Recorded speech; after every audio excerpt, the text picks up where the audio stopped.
بقالي كتير في ابتلاء بتعذب منه بمعنى الكلمة. بدعي ربنا وبقيم الليل، بلتزم دايما بذكر يومي، بتصدق وبعمل إطعام وبدعي، لكن مفيش بعد كل ده حاجة بتحصل. بفكر هو أنا عملت حاجة غلط فربنا بيعاقبني بوقف الحال ولا إيه؟ أنا نفسي أرتاح. فكرة إن مفيش حاجة بتحصل بتموتني داخليا. النبي صلى الله عليه وسلم يقول: إني تركت فيكم ما إن اعتصمتم به فلن تضلوا أبدا، كتاب الله وسنتي. لذلك في أصلا سور ربنا سبحانه وتعالى أنزلها يدافع عن النبي صلى الله عليه وسلم، زي سورة الضحى. يعني لما المشركين وقعوا بالنبي، يعني إيه وقعوا بالنبي؟ أذوه، اتكلموا عنه. ده حصل ليه؟ لأنه حصل ما يسمى بفتور الوحي. يعني ايه فتور الوحي؟ الوحي كان بينزل على النبي صلى الله عليه وسلم بسيدنا جبريل، سيدنا جبريل بينزل له بالوحي. فبالتالي فتور يعني وقوف الوحي. الوحي قعد فترة مش بينزل على النبي صلى الله عليه وسلم. فاللي حصل إن النبي حزن قوي، ولما حزن جسمه اتأثر، جسمه بدأ يتعب لدرجة إنه هو لم يقيم الليل ليلة أو ليلتين. طبعا يعني ده بالنسبة لنا إيه ولا أي حاجة، لأن هو بالنسبة له حاجة كبيرة قوي إن من كتر ما تعب فضل ما يقيمش الليل ليلة أو ليلتين. مين اللي سمعوا؟ المشركين، يعني حسوا إن في حاجة وكده، فقالوا إيه؟ ودعه ربه وقالاه. يعني إيه ودعه؟ يعني تركوا ربنا سبحانه وتعالى، تركوا. والأصعب بكتير هو قلاه. قلاه يا جماعة يعني كرهوا، بغض، جاي من البغض. فربنا سبحانه وتعالى أنزل سورة الضحى يدافع عن النبي صلى الله عليه وسلم، يكبر بخاطره وبيقسم في الأول، يقول: والضحى والليل إذا سجى. الضحى يعني شروق الشمس، اللي هو يبقى من شروق الشمس للظهر، بيسموه العلماء ده الوقت بتاع اللي هو انت بتجتهد فيه وبتسعى فيه، زي ما بنقول كده بينزل يجري على اكل عيشه. فبيبقى هو ده الوقت، الوقت النشاط. وبعد كده ربنا اتكلم على التضاد بتاعه، اقسم بالتضاد بتاعه: والليل اذا سجى. الليل هو الليل، الوقت اللي احنا بنسكن فيه، بنرتاح. فانت الصبح نشيط، بالليل بترتاح. اذا سجى جايه انها ليها علاقه، عارفين كده لما نقول الليل طويل قوي، الليل ده ما مرش عليا، تحس ان هو طويل بطيء قوي.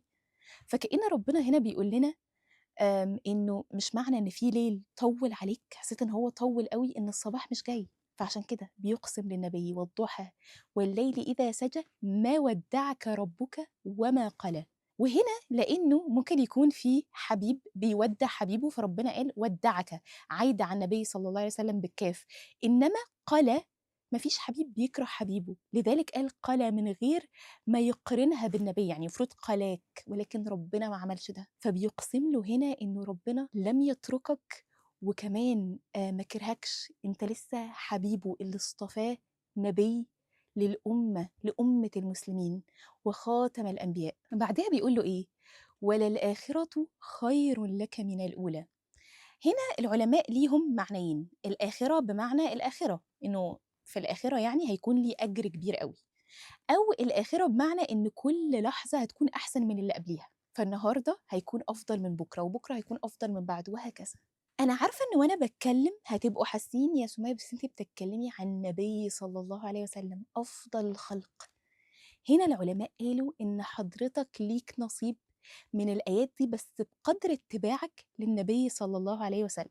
طيب انتوا هتقولوا لي هنا جبتي الكلام ده منين؟ ففي آية ربنا سبحانه وتعالى بيقول: يا أيها النبي حسبك الله ومن اتبعك من المؤمنين. فبقدر اتباع حضرتك للنبي صلى الله عليه وسلم، لسنته، لطاعة ربنا سبحانه وتعالى، بقدر ما ربنا يكفيك، بقدر ما ربنا يخلي كل يوم أفضل من اليوم اللي قبليه. ده مش بس كده، ربنا بيقول له: ولسوف يعطيك ربك فترضى. ربنا هيفضل يديك لحد ما تشعر بالرضا. وده اعتقد اللي احنا كلنا نفسنا فيه. يعني انت نفسك تحس ان انت راضي، نفسك تحس ان انت مبسوط. فربنا سبحانه وتعالى بيقول له: ولسوف يعطيك ربك فترضى. بعديها بدأ يكلمه على النعم: ألم يجدك يتيما فآوى. النبي صلى الله عليه وسلم اتولد وبابا كان توفى أصلا، يعني هو ما شافش بابا. وبعد كده مامته توفت وهو عنده 6 سنين. بدأ بقى يروح من بيت جده لعمه، وكل واحد يتوفى ويفضلوا يكفلوه. فربنا قال له: ألم يجدك يتيما فآوى. ربنا أواك، تولاك، ووجدك ضالا فهدى. وضال هنا معناه إنه هو لا يعلم عن تفاصيل الشرع، كل الأنبياء عمرهم ما سجدوا لصنم وما كانوش مشركين أبدا، حاشاهم يعني. ده بالعكس هم كانوا ماشيين على لا إله إلا الله، ولكن يعبدوا ربنا إزاي، إيه الصح وإيه الغلط، إيه الحلال وإيه الحرام، إيه الشرع نفسه، هو ده اللي بيكونوا هم ما يعرفوهوش وربنا بينزله عليهم.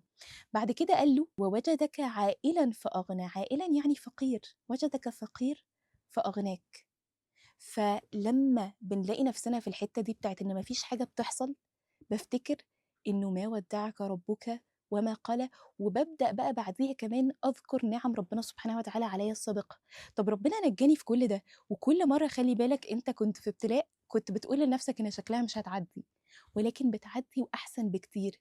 وكان بقى تخيل لو أنت بتحاول تتبع النبي في الفترة دي، فالنجاة هتبقى أعلى وأعلى. طيب أنا ذكرت أهي اسمها نعم ربنا وافتكرتها، محتاج بقى كمان أشكر النعمة دي. فأما اليتيمة فلا تقهر، وأما السائلة، والسائلة هنا يعني كمان في بيقولوا إنه طالب العلم، فلا تنهر، وأما بنعمة ربك فحدث. لما حد يسألك قول الحمد لله أنا زي الفل، ده أنا ربنا مديني واحد واتنين وتلاتة، وما تخافش. انت اهم حاجة كده دايما ترمي الفضل على ربنا سبحانه وتعالى، ما تخافش انك تتحسد، بل بالعكس. فتقوم قايل بقى أنا الحمد لله وبتاع، لا بالعكس، وانت امتى بتتحسد؟ لما بتحط الفضل لنفسك. انما لما انا بقول الحمد لله بفضل ربنا وفضل الدعاء، ربنا اداني واحد اتنين تلاتة، انت بتشجع الناس هي كمان تروح تدعي. فاوعى تفتكر ان وقت الفتور، فتور الفرج، ان انت حاسس ان مفيش اي حاجه بتحصل، معناها ان مفيش حاجه هتحصل. بالعكس، ده بس تربيه من ربنا سبحانه وتعالى ليك، عشان لما تيجي الحاجه دي تبقى انت بجد قادر تشكر ربنا سبحانه وتعالى.